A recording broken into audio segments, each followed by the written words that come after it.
welcome back to my YouTube channel. Jangan lupa ya. Shalom, ketemu lagi dengan saya Ibu Niwal Mars di dalam kelas pembelajaran pendidikan agama Kristen dan budi pekerti. Anak-anakku, sebelum kita belajar, marilah kita berdoa.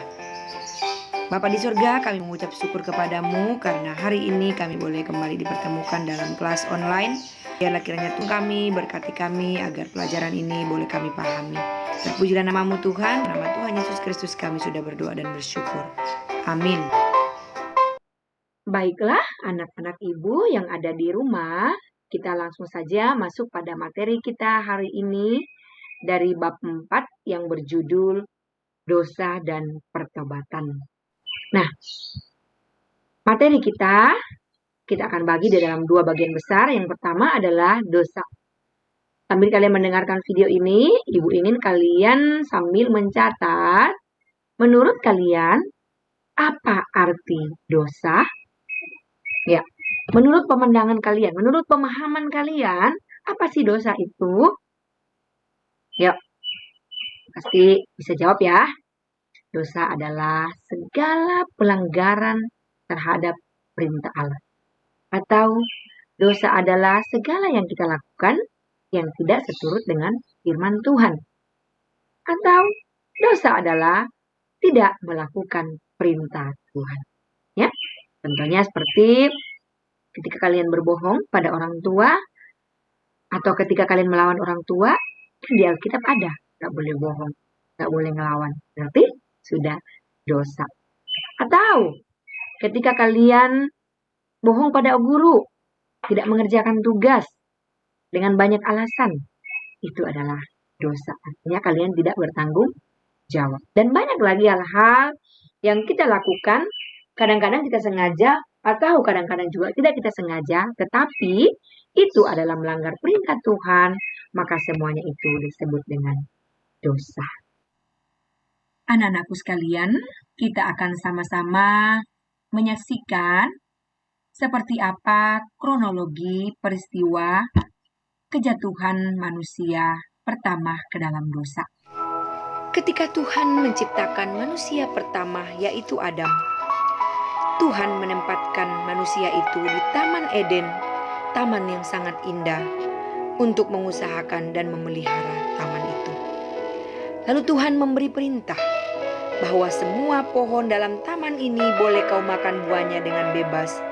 Tetapi pohon pengetahuan tentang yang baik dan yang jahat itu, janganlah kau makan buahnya. Sebab pada hari engkau memakannya, pastilah engkau mati. Lalu Tuhan berfirman lagi, tidak baik kalau manusia itu seorang diri saja. Aku akan menjadikan penolong baginya yang sepadan dengan dia. Kemudian Tuhan menciptakan Hawa yang diambil dari tulang rusuk Adam. Kemudian mereka hidup sebagai sepasang suami istri, berbahagia dan hidup berkecukupan, bergaul akrab dengan Allah di Taman Eden. Adapun ular ialah yang paling cerdik dari segala binatang di darat yang diciptakan oleh Tuhan. Ular memperdayakan perempuan itu, lalu berkata, tentulah Allah berfirman, semua pohon dalam taman ini jangan kau makan buahnya, bukan? Dan perempuan itu menjawab, buah pohon-pohonan dalam taman ini boleh kami makan. Tetapi tentang buah pohon yang ada di tengah-tengah taman, Allah berfirman, jangan kamu makan ataupun raba itu, nanti kamu mati. Tetapi ular berkata kepada perempuan itu, sekali-kali kamu tidak akan mati. Tetapi Allah mengetahui bahwa pada waktu kamu memakannya, matamu akan terbuka dan kamu akan menjadi seperti Allah, tahu tentang yang baik dan yang jahat. Perempuan itu melihat bahwa buah pohon itu baik untuk dimakan dan sedap kelihatannya. Lagi pula, pohon itu menarik hati karena memberi pengertian. Lalu ia mengambil buah itu, memakannya dan memberikan juga kepada suaminya. Maka terbukalah mata mereka berdua dan tahu bahwa mereka sedang telanjang. Ketika mereka mendengar bunyi langkah kaki Tuhan berjalan memasuki Taman Eden, bersembunyilah manusia itu bersama dengan istrinya. Tuhan memanggil mereka, tetapi mereka menjawab bahwa aku takut untuk menemui Tuhan. Lalu Tuhan mengatakan, apakah engkau telah memakan buah yang aku larang? Jawab manusia itu, perempuan yang telah engkau berikan itu yang telah menyuruhku untuk memakannya. Lalu perempuan pun menjawab bahwa iblis yang telah memperdayakan aku. Mereka berdua saling menyalahkan satu sama lain. Karena peristiwa itu, Tuhan marah dan menghukum mereka. Tuhan berfirman kepada ular, karena engkau berbuat demikian, terkutuklah engkau di antara segala ternak dan di antara segala binatang hutan. Dengan perutmu lah engkau akan menjalar, dan debu tanah yang akan kau makan seumur hidupmu. Firman Tuhan kepada perempuan itu, susah payahmu waktu mengandung akan kubuat sangat banyak. Dengan kesakitan engkau akan melahirkan anakmu, namun engkau akan berahi kepada suamimu, dan ia akan berkuasa atasmu. Firman Tuhan kepada manusia itu, karena engkau mendengarkan perkataan istrimu dan memakan dari buah pohon yang telah kuperintahkan kepadamu, jangan kau makan daripadanya, maka terkutuklah tanah karena engkau. Dengan susah payah engkau akan mencari rezekimu dari tanah seumur hidupmu. Dengan berpeluh engkau akan mencari makananmu sampai engkau kembali lagi menjadi tanah, karena dari situlah engkau diambil, sebab engkau debu dan engkau akan kembali menjadi debu. Lalu setelah itu Tuhan mengusir mereka keluar dari Taman Eden. Anak-anak ibu yang ada di rumah, yang hebat-hebat, yang pintar-pintar, mari kita sama-sama menganalisis apa yang membuat manusia pertama itu tergoda oleh bujukan iblis. Apa yang membuat mereka tergoda sehingga akhirnya mendengarkan perkataan iblis dan tidak taat kepada perintah Tuhan. Padahal kita tahu bersama bahwa mereka hidup di Taman Eden begitu senang, begitu bahagia. Mereka tidak perlu lagi bersusah-susah payah untuk mencari nafkah, karena segala sesuatunya Tuhan cukupkan. Apa yang membuat mereka akhirnya melanggar perintah Tuhan? Yang pertama adalah karena kesombongan. Manusia itu sombong. Mereka merasa mampu hidup sendiri. Mereka merasa ingin bebas dari kekangan Allah sebagai penciptanya. Seandainya mereka tidak sombong, mereka akan tunduk dan taat melakukan apa yang Tuhan mau. Itulah kebanyakan manusia seperti itu, anak-anakku. Bahwa ketika mereka hidup di dunia ini, mereka tidak mau hidup di dalam aturan Allah. Mereka merasa sanggup untuk berjalan sesuai dengan keinginan sendiri. Hal yang kedua adalah manusia itu tidak puas dengan posisinya sebagai ciptaan dan ingin menjadi seperti Allah. Ketika ular itu mengatakan bahwa tentulah Allah tidak mau supaya kamu makan buah itu, karena ketika kamu makan, engkau akan menjadi sama seperti Allah, tahu tentang yang baik dan yang jahat. Hal ini yang menarik hatinya Hawa, demikian juga Adam, bahwa ketika mereka makan buah itu, mereka akan sama seperti Allah. Seandainya manusia itu puas dengan keberadaannya sebagai ciptaan, mereka tidak akan tergoda oleh rayuan iblis. Walaupun mereka diiming-imingi untuk menjadi sama seperti Allah, mereka akan mengatakan, kami cukup bahagia, kami cukup sempurna dengan diciptakan sebagai ciptaan Allah. Kami tidak perlu harus sama seperti Allah kami. Kami tidak perlu harus mengetahui apa yang baik dan yang jahat, karena itu adalah bagiannya. Kadang-kadang manusia seperti tidak puas dengan apa yang ada sekarang, sehingga mereka lebih memilih untuk tidak taat pada Allah. Mereka lebih memilih untuk tidak tunduk demi untuk mencapai apa yang menjadi hawa nafsunya. Lalu yang ketiga adalah manusia menjadi mementingkan diri sendiri. Dia tidak lagi mementingkan terhadap apa yang menjadi perintah Allah, tetapi bagaimana dia untuk menyenangkan diri sendiri. Yang saat itu dia merasa bahwa ketika dia menjadi sama seperti Allah, ketika dia menjadi tahu yang jahat dan yang baik, itu adalah hal yang baik bagi dirinya. Sehingga yang dia pentingkan adalah dirinya, kesenangannya, tidak lagi mengingat perintah Tuhannya. Itulah yang dilakukan oleh manusia, yang dipikirkan oleh manusia, sehingga mereka akhirnya jatuh ke dalam dosa. Lalu anak-anakku sekalian, hal lain yang kita pelajari, bahwa apa yang manusia lakukan itu saat jatuh ke dalam dosa. Apakah mereka tertunduk di hadapan Tuhan, lalu mengakui kesalahannya? Tidak. Alkitab mencatat bahwa Adam menyalahkan Hawa, perempuan yang engkau taruh di sisiku yang telah mengajakku untuk makan. Lalu, apakah Hawa malah mengakui dosanya?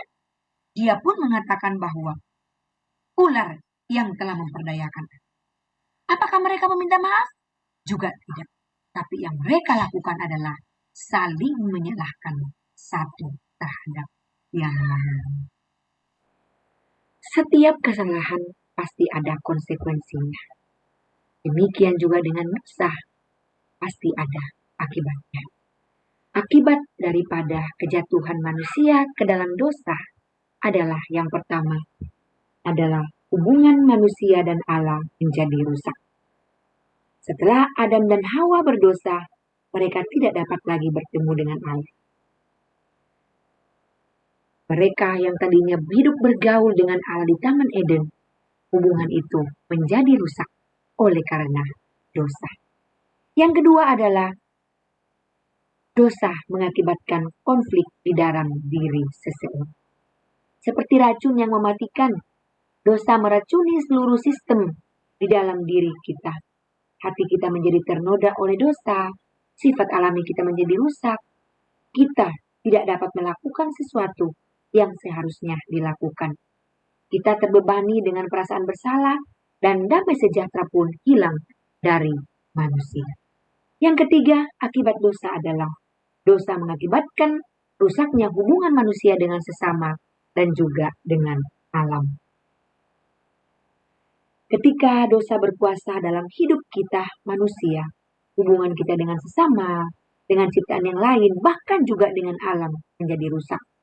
Konflik terjadi di rumah tangga, masyarakat, dan juga di antara bangsa-bangsa. Akibat dari konflik ini dapat dilihat pada kebrutalan yang terjadi di dalam masyarakat. Terjadinya pertikaian yang seringkali diikuti oleh kekerasan, juga peperangan antar bangsa. Bahkan lebih daripada itu, karena rusaknya hubungan antara manusia dengan alam, mengakibatkan manusia mengeksploitasi alam dan merusaknya. Hidup manusia jadi terancam oleh alam yang telah rusak. Misalnya, karena pengundulan hutan yang berperan sebagai humus penahan air hujan, akibatnya terjadi banjir yang juga merugikan hidup manusia.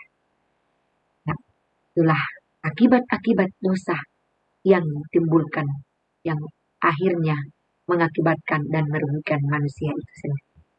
Yang terakhir adalah manusia menghadapi kematian secara rohani.